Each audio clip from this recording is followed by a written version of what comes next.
నమస్కారం. I dream ప్రేక్షకులకు స్వాగతం. ఇవాళ మనతో పాటు ఉన్నారు ఆధ్యాత్మికవేత్త రమాదేవి గారు. వారితో మాట్లాడి మరిన్ని విషయాలు తెలుసుకుందాం. అమ్మ నమస్కారం. అమ్మ నమస్తే. జై శ్రీకృష్ణ. జై శ్రీకృష్ణ. అమ్మ, ఇప్పుడు మనకి భోగి వచ్చేస్తోంది. భోగి, సంక్రాంతి, కనుమ పెద్ద పండుగగా మనం పిలుచుకుంటూ ఉంటాం కదా. అయితే భోగి రోజున మనందరం పాటించవలసిన నియమాలు ఏంటమ్మా? మా ప్రేక్షకుల కోసం తెలియచేస్తారా? భోగ భాగ్యాలను ఇచ్చేది భోగి. అవునమ్మా. అంటే భోగాలను అనుభవింపచేసేది కూడా భోగి. మనం నిద్రలేస్తూనే ఏం చేస్తాం? భోగి మంటలు వేస్తాం.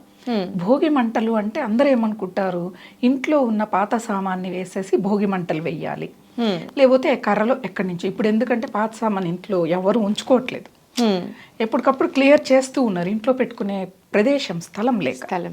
ఒకప్పుడు ఏంటిది, ఒక పాత బండి అని ఒక రూమ్ లో ఒక పాత ఇంట్లో వేసేసేవాళ్ళు, అవి తెచ్చేవాళ్ళు. ఏంటిది అంటే మనలో అజ్ఞాన తిమిరాంధారాలు ఉంటాయి కదా, వాటిని ఆ భోగి మంటల్లో కాల్చివేయటం. మనలో ఉన్న కామ, క్రోధ, లోభ, మోహ, మద, మాశ్చర్యాలని ఆ భోగి మంటల్లో వేసేయాలి, భగవంతుణ్ణి పట్టుకోవాలి అనే దానికి అది సంకేతం. అందుకే భోగ భాగ్యాలను ఇచ్చేది. భోగ భాగ్యము అంటే ఏంటిది? భోగము అంటే భగవంతుడికి సంబంధించింది, భాగ్యము అంటే ఆయన అనుగ్రహించేది. ఈ రెండిటిని మనం తీసుకోవాలి. భోగభాగ్యాలు అంటే కేజీ బంగారు కొంటమో, కోట్లల్లో ఆస్తులు కొంటమో, పట్టు పాన్పుల మీద పడుకోవటము భోగభాగ్యాలు కాదు. అసలైనది అది. ఆ తత్వాన్ని పట్టుకోవడం కోసము మనం భోగి మంటల్ని వేస్తాం. అలాగే ఇంటి ముందు ఆవు పేడతో నీళ్లు చల్లి, అందంగా బియ్య పిండితో ముగ్గులు, ఆర్గానిక్ రంగులన్నీ వేసి గొబ్బెమ్మలని పెట్టటం. గొబ్బెమ్మల్ని ఎందుకు పెడతాం సంక్రాంతికి? అది కూడా మనం తెలుసుకోవాలి. నెల రోజుల పాటు ధనుర్మాస పూజలు చేశాం మనం. అవునా? గోపికలందరూ కూడా ఆ గోవిందుని మేల్కొల్పే పనిలో ఉంటారు. అవునా? దానికి సంకేతంగా మధ్యలో ఉన్న పెద్ద గొబ్బెమ్మ శ్రీకృష్ణుడు, రాధాకృష్ణులకి సంకేతం. చుట్టూ పెట్టే చిన్న చిన్న గొబ్బెమ్మలు గోపికలుగా మనము చూసి, మరి వివాహం కాని కన్యలు సాయం సంధ్యాకాలంలో ఈ గొబ్బెమ్మల చుట్టూ గొబ్బి పాటలు పాడుతూ మంచి భర్త రావాలి అనే పాటలు ఉంటాయి, జానపదులు ఉంటాయి. ఆ జానపదుల్ని మనం పట్టుకోవాలి. పాడుతూ ఆ వివాహం కాని కన్యలు మంచి వరుడి కోసం పాటలు పాడితే మరలా సంవత్సరానికి, మళ్ళా సంక్రాంతికి వాళ్ళ కోరిక నెరవేరి మంచి భర్తతో కొత్త అల్లుడి రూపంలో ఆ ఇంటికి రావటం జరుగుతుంది. అది ముగ్గులకి సంకేతం. అలాగే మామిడి తోరణాలు, బంతి పువ్వులు వేలాడి తీయటం, వరి కంకులు పెడతారు ఇంటి ముందు. ఎందుకు? మనము ఏ పండగ చేసుకున్నా ఇక్కడ ఒక భూత యజ్ఞం జరుగుతోంది మనకు తెలియకుండా. భూత యజ్ఞం అంటే మనతో పాటి సాటి జీవులు, వాటికేమి జ్ఞానం ఉండి ఆహారాన్ని సంపాదించుకోవడం తెలియదు, లేదా ఏ వరి చేలల్లోకి వెళ్ళో తినటమో అవే చేస్తాయి. వాటికి కూడా ఆహారం పెట్టే గొప్ప పండగ ఇది.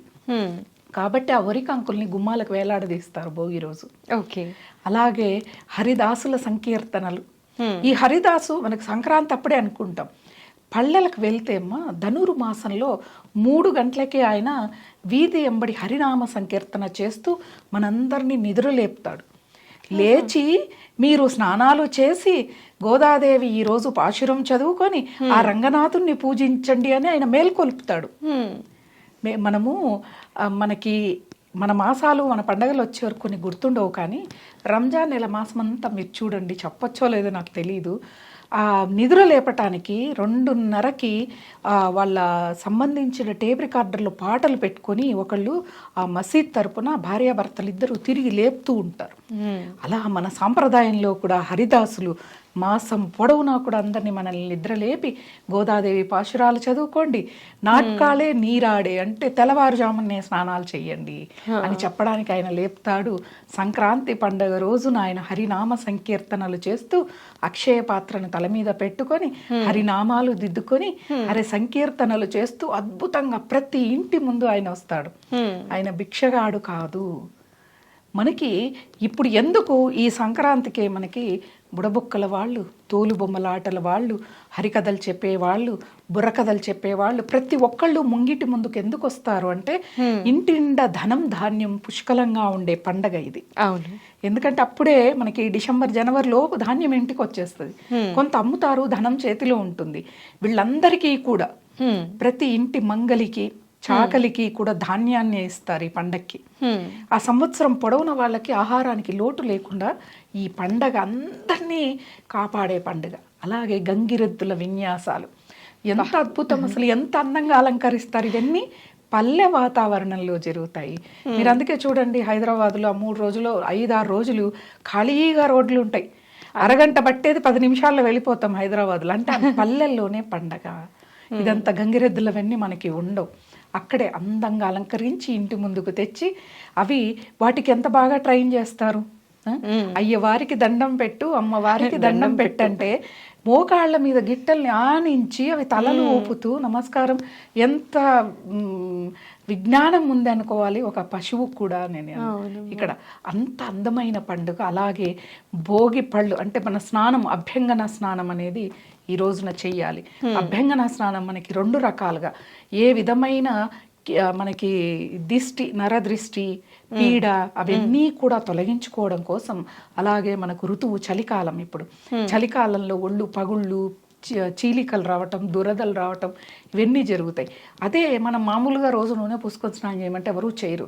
పండగరా ఈరోజు అభ్యంగన స్నానం చెయ్యాలి అంటే ఆ నువ్వుల నూనె మర్దనా చేసుకొని సున్ని పిండితో స్నానం చేస్తే ఆ రోజు చూడండి మన చర్మం ఎలా మిలమిల్లాడిపోతుందో.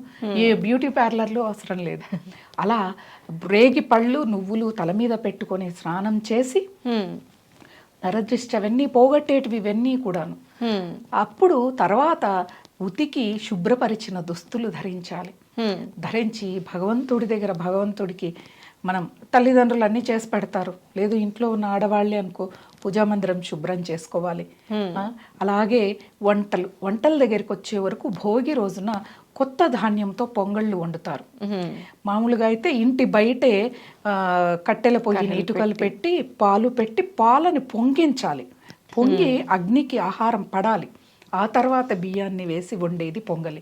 ఏ రోజు చేసిన రుచి ఉండదు. సంక్రాంతి రోజు చేసిన, ఈ భోగి రోజు చేసిన పొంగలికి అద్భుతమైన రుచి వస్తుంది.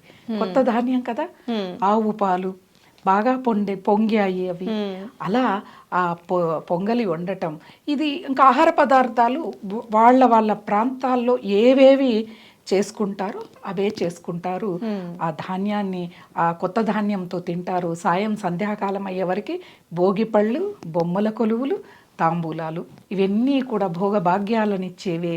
మనము అందరినీ కూడా సమానంగా చూసే అద్భుతమైనదే ఈ భోగి. అమ్మ, భోగి విశిష్టత గురించి మా వాళ్ళకి చాలా చక్కగా చెప్పారమ్మా. ఈ వీడియో చూస్తున్న వాళ్ళందరికీ కూడా భోగ భాగ్యాలని ఆ స్వామి అమ్మవార్లు ప్రసాదించాలని మనస్ఫూర్తిగా కోరుకుంటూ మీకు కూడా భోగి శుభాకాంక్షలమ్మా.